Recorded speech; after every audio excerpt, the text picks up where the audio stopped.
अब ये सोचिए कि कयामत की रात जब ईरान की पूरी सभ्यता को मिटा देने की धमकी दी थी डोनाल्ड ट्रंप ने, उस डेडलाइन से महज 10 मिनट पहले जंग तो टल गई, अब इस्लामाबाद के मेज पर पहुंच गई है। यानी शुक्रवार को पाकिस्तान की राजधानी इस्लामाबाद में वो मुलाकात होने जा रही है जिस पर पूरी दुनिया की समय निगाहें टिकी हुई हैं। यह सिर्फ बातचीत नहीं होगी बल्कि कूटनीति का वो महामुकाबला है जिसमें एक तरफ ईरान के कट्टर रणनीतिकार हैं तो दूसरी तरफ अमेरिका के राष्ट्रपति डोनाल्ड ट्रंप के सबसे भरोसेमंद वार्ताकार। इस्लामाबाद का रेड जोन शुक्रवार को दुनिया का सबसे बड़ा पावर सेंटर बनने जा रहा है। अमेरिका और ईरान के बीच सीधी और आमने सामने की बातचीत का खाका तैयार हो चुका है।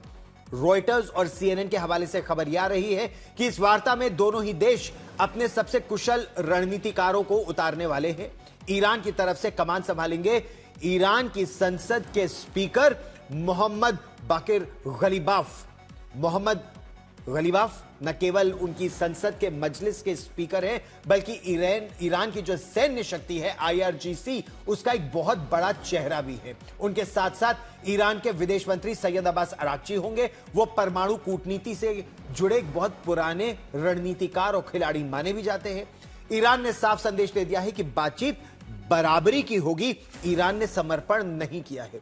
दूसरी तरफ डोनाल्ड ट्रंप ने इस्लामाबाद में अपनी शक्ति झोंक दी है। अमेरिकी टीम की अगुवाई करेंगे अमेरिका के उपराष्ट्रपति JD वैंस। साथ में होंगे डोनाल्ड ट्रंप के दामाद और मध्य पूर्व मामलों के रणनीतिकार जैरेड कुशनर। उन्होंने पहले भी अब्राहम अकॉर्ड से पूरी दुनिया को चौंका दिया था। टीम ट्रंप के खास दूत स्टीव विटकॉफ भी इस बातचीत में शामिल होंगे। लेकिन सबसे बड़ा सवाल यही कि जब यूरेनियम संवर्धन और मिसाइल प्रोग्राम का मुद्दा आएगा तो अमेरिका अब क्या रुख अपनाता है, क्योंकि उसे इजराइल की चिंता को भी दूर करना बेहद जरूरी है। वरना इजराइल यह साफ कर चुका है कि अपनी सुरक्षा करना इजराइल को आता है और वो फिर भी जंग में कूद सकता है। वैसे इजराइल के प्रधानमंत्री बेंजामिन नेतन्याहू ने यह साफ कर दिया कि वो लेबनान में हिजबुल्लाह पर हमला करना नहीं रोकेंगे। ईरान और अमेरिका के बीच 14 दिनों के लिए शांति का ऐलान तो हो गया, लेकिन क्या यह वाकई में युद्ध का अंत है या फिर दुनिया को एक बार फिर किसी मुगालते में रखकर बारूद इकट्ठा करने की एक कूटनीतिक चाल है?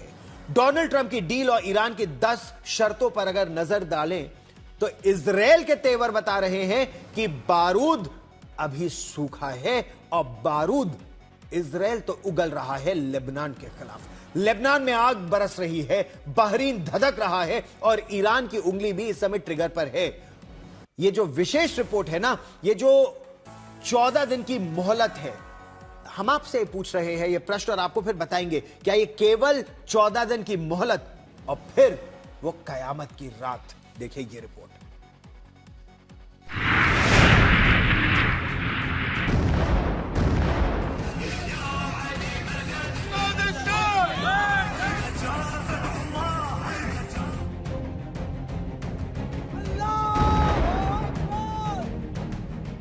क्या दुनिया ने तीसरे विश्व युद्ध को टाल दिया है या फिर ये सिर्फ उस तूफान के आने से पहले की शांति है जो 14 दिन बाद सब कुछ राख करने वाली है?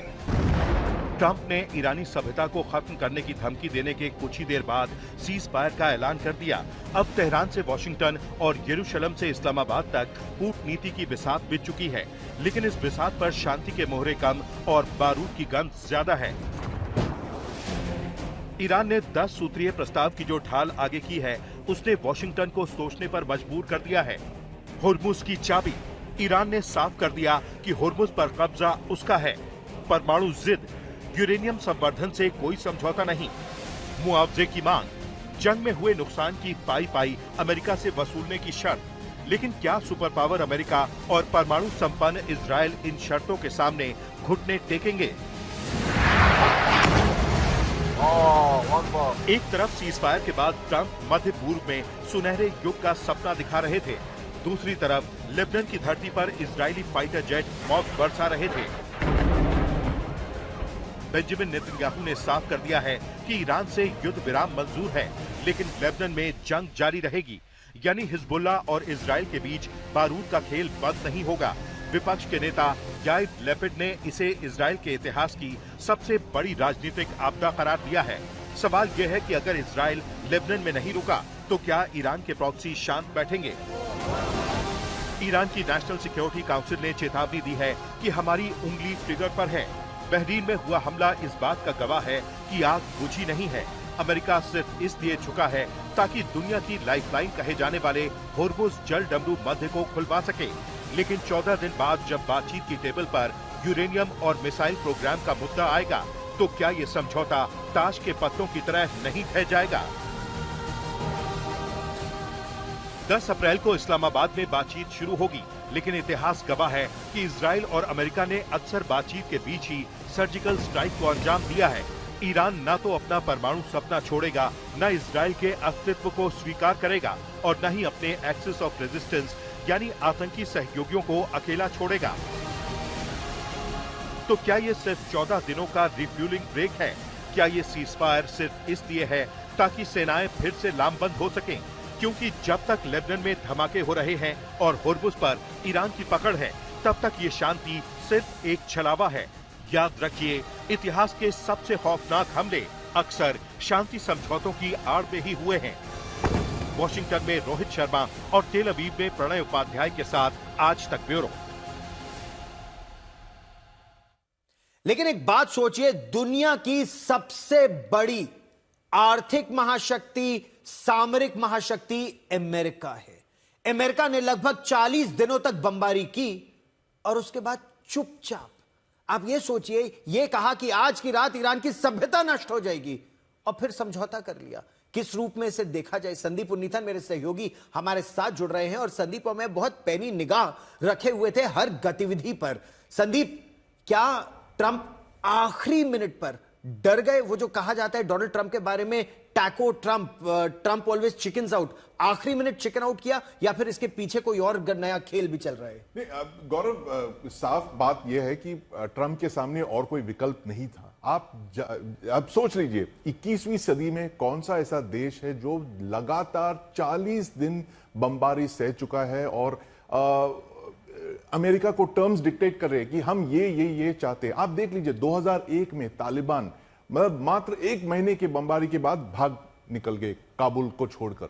2003 में सद्दाम हुसैन की जो पूरी सत्ता है उन्होंने इन्वेड कर दिया, एयर से, ग्राउंड से, लैंड, पूरी तरह से उसको नष्ट कर दिया। और आप देखिए ईरान को 2026 में 40 दिन लगातार बमबारी के बाद ईरान जो है टस से मस नहीं हुआ है। वो अमेरिका को टर्म्स डिक्टेट कर रही है कि हम ये चाहते हैं। और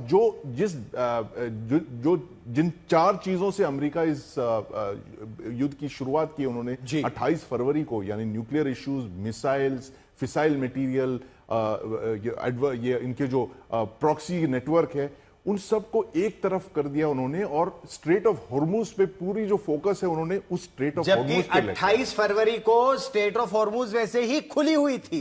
तो आखिर ये पूरा गेम प्लान अमेरिका का था क्या? अगर कोई था भी, ईरान से बातचीत अभी शुरू भी नहीं हुई है कि अमेरिका की तरफ से ईरान को चेतावनी दी जा रही है।